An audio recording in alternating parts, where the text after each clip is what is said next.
Hi, this is The Interior Collective, a podcast for the business of beautiful living, presented by IDECO Studio, and I'm Anastasia Casey.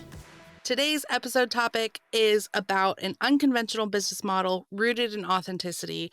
My guest is Blair Moore from Moore House Designs and Moore House Stays. Since the beginning of the pandemic, it feels like every designer out there, myself included, is branching out to beautiful AirBnBs as fun little getaways, stretching their design muscles, enjoying some time away from the office, and hoping to turn a little profit. Balancing a thriving interior design business, running a small fleet of luxury boutique stays, launching a bespoke e-commerce line, starring on her very own episode of Magnolia Network's Point of View, Blair Moore is both maverick, muse, and magician.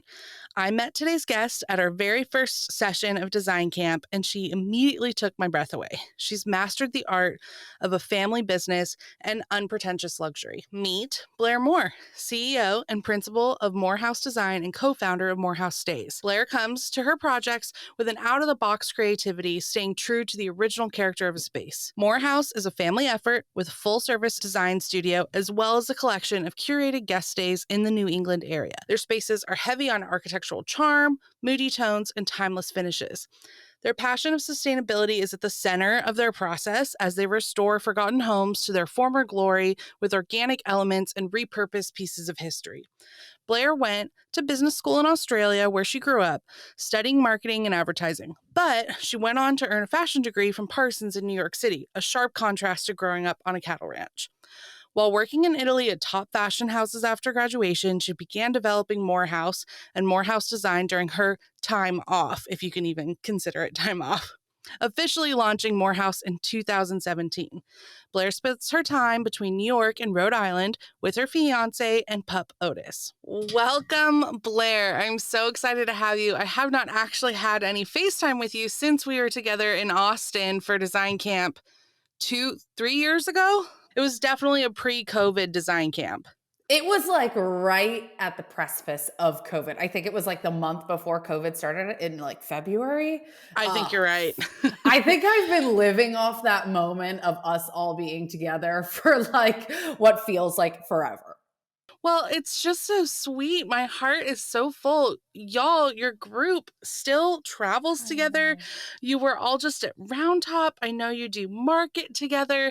It's just so cool to see what I had dreamed of with design camp and then like how much further you all took it. Like, Oh my I God. knew we would all be friends, but I think you all like literally text every day. Every single day, I'm currently getting 30,000 text messages from them right now because we're all talking about too many things. But they're also all coming to my wedding at the end of this year, which is so exciting. I'm losing my mind. I didn't know the wedding was on the schedule. I am so It excited to is. hear that is Yeah. officially planned, and that is so Finally. fun. You're gonna Yeah. have to get like a design camp group photo for me and Oh my Lindsay. gosh. 100%. Small plug for you, but design camp was just such an amazing element of just getting like-minded people together. Just, such incredible people all talking about the same thing, all very passionate. And, it's hard to meet your group, your tribe, your people. And then finding that is just like, you can go through life with just that, just from that one moment. So kudos to you guys. Oh, thank you. That's so, so, so sweet. I feel that way about every camp. But it's just so cool to see like our original very first OG camp is like still doing it. I know That you're is fun. collecting some pretty cool people, that's for I sure. I am. That's really what the collective always was. I was like, I'm just going to collect the coolest people, the most interesting stories, and the most like giving souls and just hold them in my pocket forever. I love that. I think that's perfect. So, Blair, will you give us a little bit of an intro about essentially, let's start with the two core businesses, because I do know there's more business coming up later this year, but let's start with like what's going on right now. Yeah, so we've got our main team, which is our design team, which is sort of the main part of our business. We've got a team of seven, a receiving warehouse, a design firm that we handle projects. We're handling, I think, 28 projects right now all over the country. A very, very cool one happening in Telluride and California that everyone's going to find out about soon. So that's our main focus is the design team. Are for the design side of the business, we build most of our own furniture with a sustainable sort of background. Focusing on the internals of sofas and the internals of cabinetry, supporting local artisans, that sort of thing. And then we have this fun other side of our business, which is the guest day side. So our guest day side essentially is a way that our design team was able to sort of stretch our wings. Now we are a family focused business, but we have a lot of team members that are not family that have become family. We just get to stretch our wings, not having a client tell us exactly what we have to do on a project. But there are give and takes with that in the sense that we have to do it on a tight budget. We have to do it in the sense that it is wearable, that it can get brutally beaten up consistently. It's just a lifeline of another section of what we do here. And we love it. So, for those listening who do not already follow Morehouse Stays, tell me about like the general vibe slash plan. They're in New England, mostly Rhode Island. Is that correct? And they Correct. are the most beautiful rehabbed historic spaces. Tell us a little bit about that. Yeah, so essentially, most of the cottages are in Rhode Island, and then we have a slew of cottages opening up in Maine. We've got one that just launched on the Magnolia Network, which is pretty cool, and then we have a hotel opening up there as well. How we started essentially was I have been renovating with my parents' houses since I was two, I think. Tried to get away from it and say, okay, I'm going to be in fashion because I don't want to do what my parents do. That didn't work. I mean, I loved it very much, but the interior design, restoration, historic homes has been in my blood. Like I get giddy when we look at a new historic home. Since I was very little, my parents had been renovating cottages and renovating houses all over the world, from Australia to New England to, everywhere. Essentially, when we moved back from Australia, I was about 21 years old and headed into the city to go to Parsons. And then mom and dad had purchased like a little cottage that was there, and they were always flipping houses, right? But my dad is a sustainable freak in the sense that if he can use something that's reclaimed or something that has been thrown in a dumpster or something that is wasteful to someone else's eyes, he wants to reuse it in the space. And so for me, I grew up that way. And I think that ability where, growing up in Australia, where you have to be super thoughtful about how you attain product, how you use that product, and how you waste less was really important for me. And that's what I focused on in Parsons, was really the sustainable aspect of that, sustainable materials, zero waste, that sort of thing. Um, so Fast forward, Parsons finished. I am in, working a job at Ralph, Calvin, Bottega, Veneta, and, mom had opened up a little cottage. They renovated it. They were going to move into it. I think this is like every interior designer's life, where if their family were rehabbing, they lived in a house that was unfinished, it finished, it sold, is crazy. But, they did that. And I was like, Mom, don't sell it again and move into another place that's unfinished. Like, people want to experience this. People want to experience what you do, she's the hostess with the mostest. That's just always been her. How can, she create some experience for someone that's coming to stay over at our house? Like, same thing happened in Australia.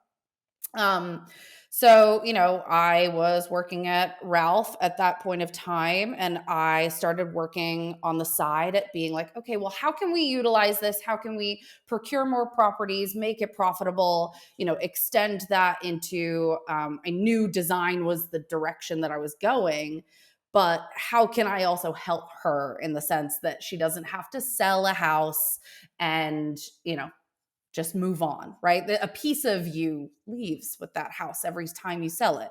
While it's exciting to jump into something else, it's, you know, a part of you leaves. You're like, I put all this blood, sweat, and tears into this space, and it's individual, it's historic, it's stunning, and, you want to carry that on. So Morehouse Stays was born, I guess. So Blair and I could have talked about a billion topics, and I already told her I'm going to chase her down to get her on season 2 to talk more about the design studio. But I really want to focus on this concept of stays. I myself have always been completely fascinated by how beautiful this brand is, but also just the functionality of it. To me, it's a dream. I wish I could just collect houses and collect houses and collect Yeah. houses. But I mean, money's a real thing, and you can't just have a bunch of 100%. houses that you're paying for and renovating and not willing to sell it or rent it. So this concept is so amazing on these short-term stays. Yeah, there's so many avenues of this that you could even go down as well. I'm like, yes, let's talk business models. But first and foremost, I think that you all do it so differently than the traditional short term rental market. Talk to me about how you have really differentiated this from a very basic level that you only book through your site. It's not something that's on Airbnb, to the actual experience of staying there. How is it different than a usual short term rental? Yeah. So the number one thing for me, it's like focused around like three different attributes where it's inspiration, service, and memory, right?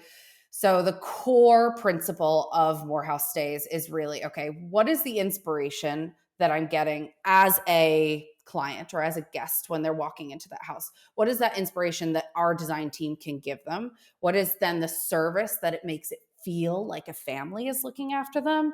And then what is that memory that that space then invokes for the people coming back? And so those three elements, together, they have formulated sort of Morehouse Stays and how Morehouse design and Morehouse Stays sort of congruently work together. So, you know, did I answer your question there? I went on a Yeah, tangent. I did. no, I Okay. love that. I love that tangent. Um, Going back, when I say that Blair's team is a family team, both biologically as well as those who have come to her, um, talk to me about if there is a clear hierarchy or how you divide that up amongst particularly your biological family. Like, how does that work? Because that is a Yeah. very tricky Sticky. line. Yeah. Yes, it's a very sticky subject. No, so I have a business degree first before I went to Parsons. So naturally, I think as the eldest in the family and more of sort of a business savvy mindset, I stick to sort of the hierarchy of the CEO of multiple levels of the company. But that being said, there are things that I can't do, and we all sort of stick to our superpowers, right? My mom's superpower is that she is a guest experience extraordinaire. Like, she will go bend over backwards for all of the guests. And I think that is something that she really enjoys. That is something that she really sits in that zone really, really well. My dad's he's always renovating, always fixing, is a fixer, right? So very inspirational, crazy kooky Australian man. If you watched the TV show, you got a minute glimpse of it. But he is the one that's sort of like the backbone at sort of what that the structural engineering and everything around the cottages. My skill set is design, always been design, always been sort of like, what is the details? How can we make that cohesive? How does that then extend into the guest experience? And I sort of see holistically the entire process, but also filter it through each person. My sister, Bromley, absolutely incredible at systems. Like, she is sort of the back end of the system.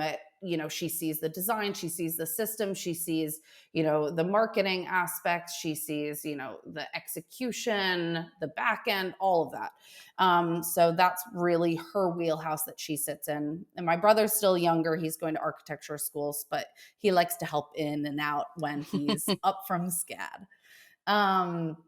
So I think that's like the family side. And then we filled in the blanks with our team. So like the guest stays, like if we're going to talk about like a larger holistic side of the guest stays team, we have on our design team, we have 7. On our guest stays team, we have 14, right? So that is stylists, stagers, cleaners, maintenance men, the whole marketing side, the online execution. And then our design team is project management, design, online, Instagram, e-commerce, that sort of thing.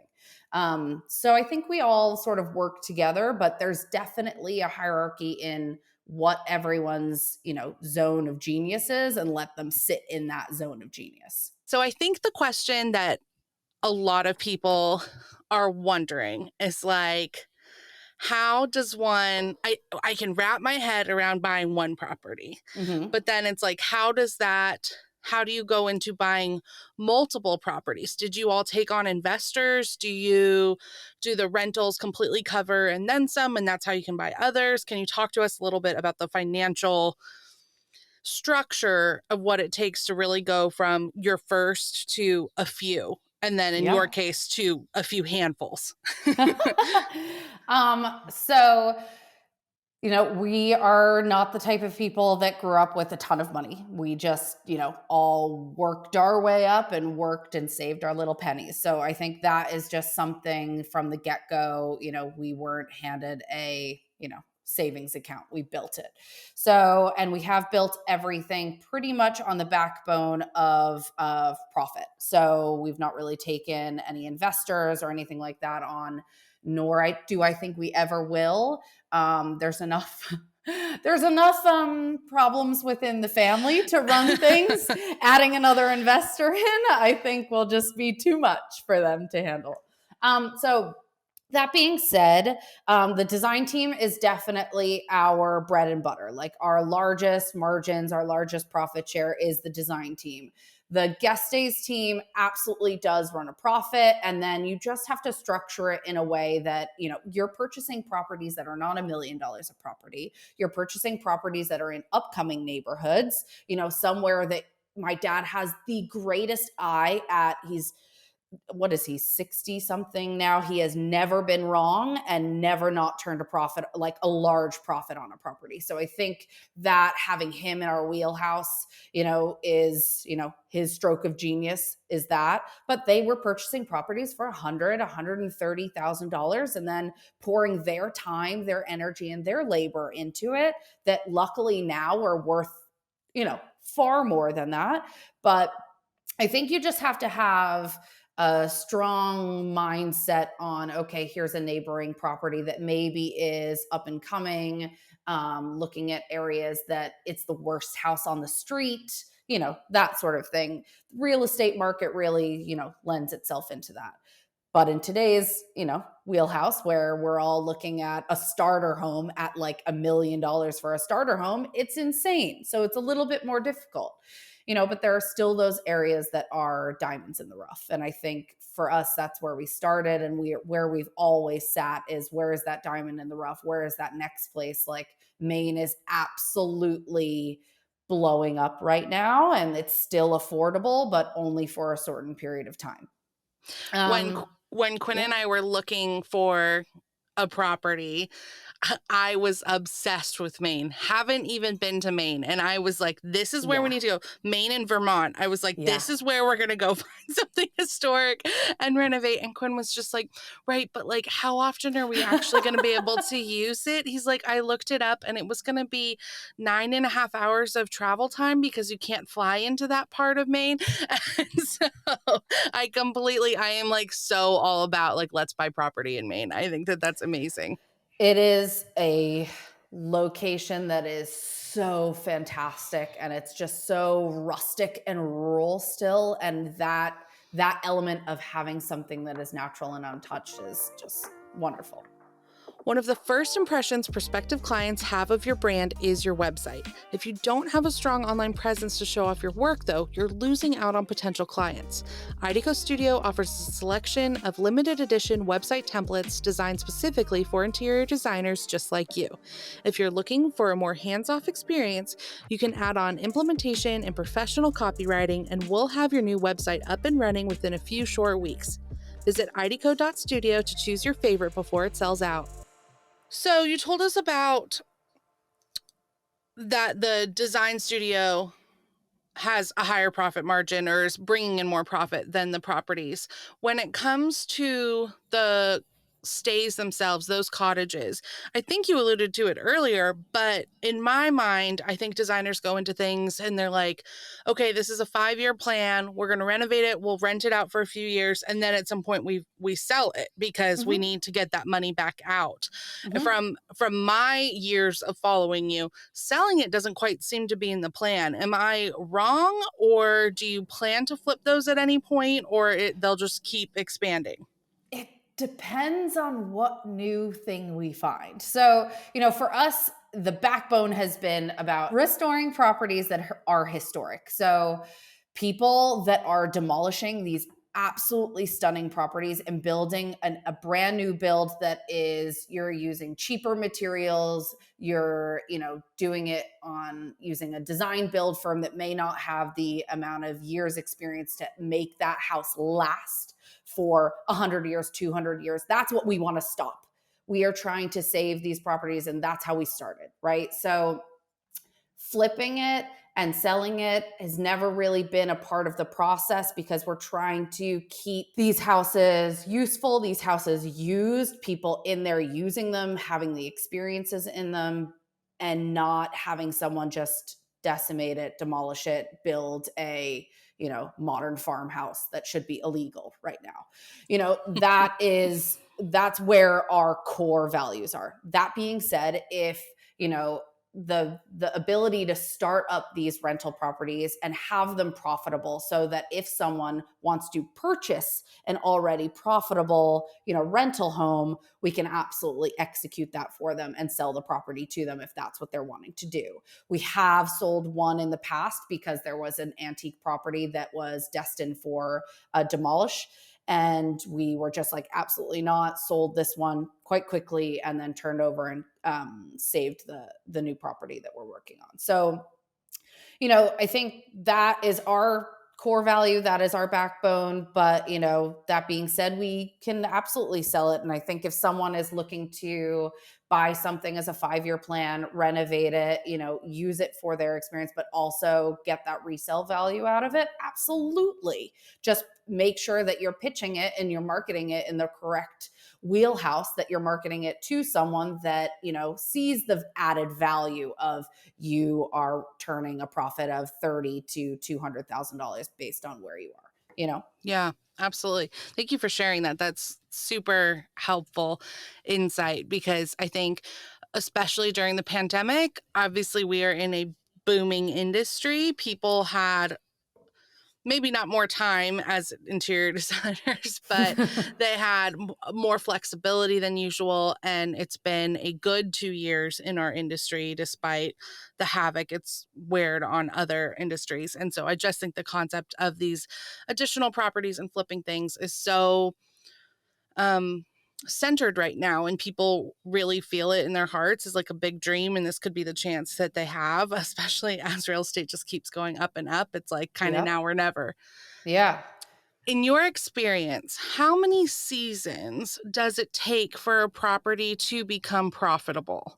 Aha, that's a good question. It really depends on the property that you're purchasing, your purchase price, how much you're pouring into the house. What is your construction pr- um, investment, what is your furniture investment, and that sort of thing. So it really depends on that. But say you're purchasing a property for 150, $200,000, and then you're pouring another, say, $300,000 into the renovation of it, and then you purchase another $100,000 into furniture. You're all in for what I say, two, three, four, five, six, seven. You're all in for $700,000. You have to make sure that you can then resell that property pretty much that year or that next year for that time, because your cost of running the property, your maintenance, how many people break things, they damage things, that sort of thing, that really wears on everything.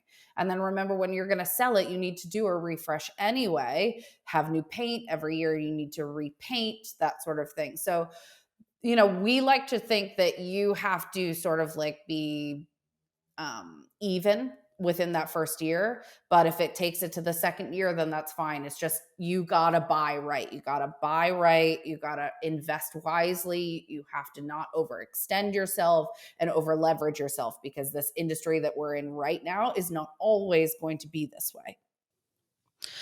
Do do you feel, as New England being your market, do you feel like you are really like a 3-season market? Do you have people renting in the winter? What does that look like? We are a 4-season market. Okay. So we are right on the water in a very 1 season, maybe 2 season area. But this is the greatest thing about, you know, having a lot of work from home and remote working and everything like that, is people, I want to get out of my space. So does everyone else. And I think the biggest thing is I want to get out of my space to be inspired. I want to leave my home for somewhere better, somewhere that's going to inspire me, both in the furnishings and outside. So, if you can create that experience for people, they will come always. Do you feel, for the interior designers listening, that historically speaking, your guests, Mhm. does it ever lead you to clients in the design firm? Do you have people who stay with you who are like, now I want these people to be my designer? Can someone look at it also as a potential sales funnel, or is it like different audiences? Yeah. So initially, when we started, we were lower budget projects and everything like that, which the guest stays absolutely 100 pushed clients over to it.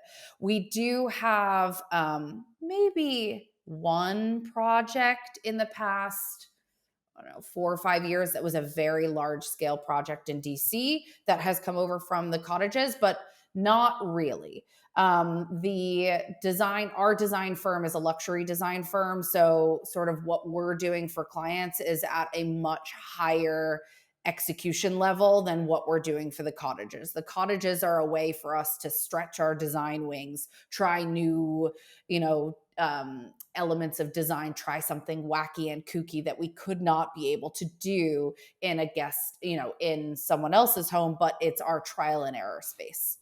Interesting. Yeah. Do you feel like those rental properties helped build your portfolio? Oh yeah. I mean, I started designing homes when I was really young, but individually on my own, really was when I was in college, right? When I was at Parsons, I was like taking on people's apartments and stuff like that at that point of time. So, the cottages sort of were an extension of that, where I was allowed to, try new things. Did I push it too much? Not really. But it was absolutely something that helped build the portfolio in the right direction. I guess that helped get projects, but they weren't the right projects for where we are, if that makes Yeah. sense. I know that's like a chicken or the egg. What came first?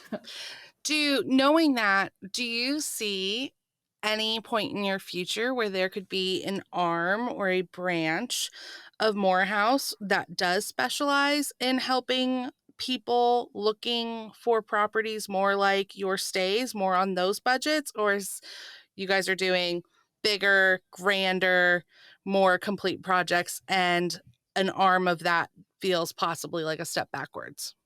Yeah, I don't know. We have a lot of things in the pipeline right now. My goal since I started this firm was that we become an AD 100 firm. So that is the goal for where we're headed, and that is where my importance behind this business lies. So that being said, I don't want to divest a lot of our sort of like systems and processes and our team's time to working on that. That being said, we do have a lot of people reach out to us about that, maybe in the future. But I think, for us right now, like our design team is pretty centered and focused on what we're doing and then opening up our e commerce. So we'll see. I cannot wait for I e-commerce, know. and I'm excited to talk to you about that too. Woo. Talk us through what you think the core differences between designing for a rental property and designing for someone's home are. Budget, budget, budget, budget, budget. um, no, so I think for designing for rental properties, you have to be, pardon me, super strategic about what you're putting into those properties. But how do you make it different, right? Instead of everyone else's rental property. So, finding antiques, finding reclaimed pieces, you're going to have to like pour your own time, energy. Like I just saw you do on your lake house. You were installing the front doors. You were installing the siding. You're going to have to put your backbone into it. Mhm. So, when you're designing these spaces, you have to think about, okay, how can I use maybe a budget tile, but how can I use that tile in an unconventional way? How can I use that tile in something that's weird or kooky, that's, out of the box, right? The biggest thing that these people are coming to stay at is houses that feel innovative, feel weird, feel something different, where they may not want to do that in their own house, but like they appreciate that, right? So I think you're thinking about budget, but you're also thinking about creative ways of implementation. Um, yeah, so that's when you're designing, guest cottages. Yeah. We talked a lot about durability and wearability, and you just mentioned you could use a budget tile in a creative and innovative way. Are there any other one or two examples of things where you could advise someone go ahead and go with a less expensive option in that, A, because you're going to have to replace it whether you paid premium dollar for it or it was a savings, or something that you think in a rental it is totally okay for it to not be super high end and it'll work overall with the space. Yeah. I think if we're talking about like large elements of wear, your sofa is going to get a lot of wear, your rugs are going to get a lot of wear. We're huge components over here at Morehouse Design of vintage rugs. That's because someone could spill wine on it and it's going to be fine. Where you have like a Berber, you have a alpaca rug, and someone spills wine on it, and then they just leave it, and you find it during the cleaning process. Woohoo! You're not going to have a rug, and then you're out a couple of $1,000s. So, rugs are definitely somewhere that you either splurge and get a vintage rug, something with high pattern, something with high texture, or you're going the IKEA route and getting something that is just like, if someone spills on it, like we've done an IKEA rug before, you're throwing it out. They most likely will not pay you, especially if you're going on Airbnb or something like that. It always goes to the client. It doesn't go to the homeowner. So you're going to have to throw that out, put something new back in. So you're just having to always think about, that ratio there. Things where you can splurge, hardware, always and forever, good quality cabinets, light fixtures. No one's really swinging from them, so you should be fine. Hopefully. Hopefully.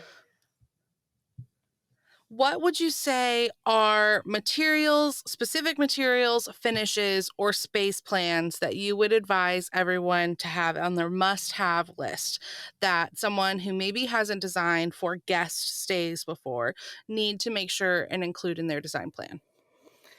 That's a great question. You have to think about what experiences you're wanting to curate within that space. Are you, and then, extend your vibe and yourself through that house. So if you listen to records, create a disco bar, if you are someone who loves to read, really focus on beautiful books that and like a small vignette area that it really invites someone to sit down, read that book, take that time. The whole process that we're going into these guest stays is so that we're out of our own comfort zone and we're experiencing someone else's zone of genius, right? Whether they're a reader or they love records and, getting into that.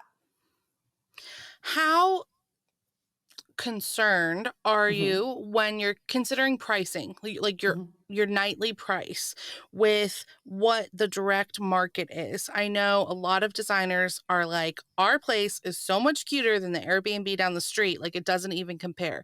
When you're pricing your nightly rates, how much are you looking into that versus how much are you like, it's apples and oranges, we're curating an incredible luxury experience?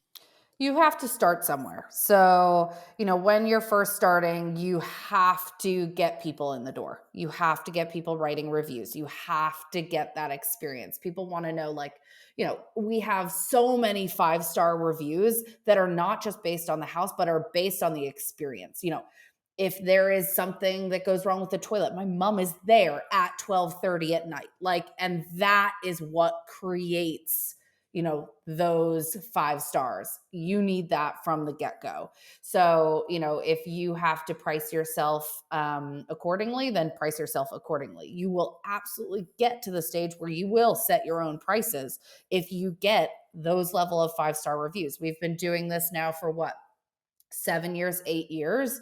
So actually it's longer than 2011. What is that, 12, 11 years? Oh geez. Yeah. Yeah, we've been doing this for since 2011. So, it's been a very long time of us like getting those reviews. And so we can set our prices where we want our prices now. And, they're booked out before we even, you know, blink our eyes. If an interior designer could only take on, handle, afford one short term rental property, Yep. would you recommend it? Oh, that's a great question.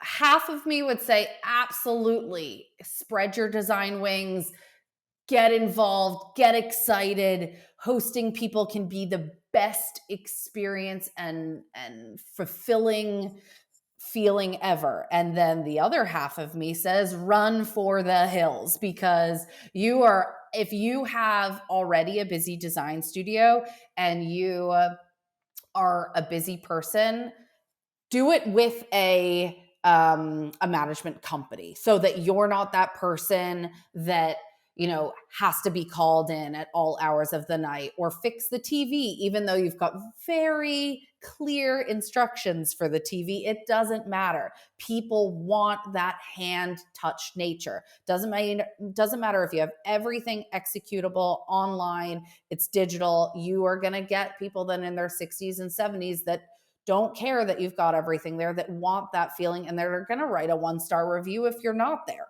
So, I think, you have to think about that play. We have a couple of cottages that are not our own, that are managed, that we manage for other people, that we've done the design of, and that, we now manage it for them because it's got the Morehouse vibe in it. Right. But they have one house. They can't hop in there at 11:30 at night, or bring them fresh goodies in the morning or fresh eggs. So you just have to think about how it works for you. Correct me if I'm wrong. I believe you rent through your website only and you're not listed other places. Is that true? No, we started out listing on HomeAway exclusively, or Got it. now VRBO.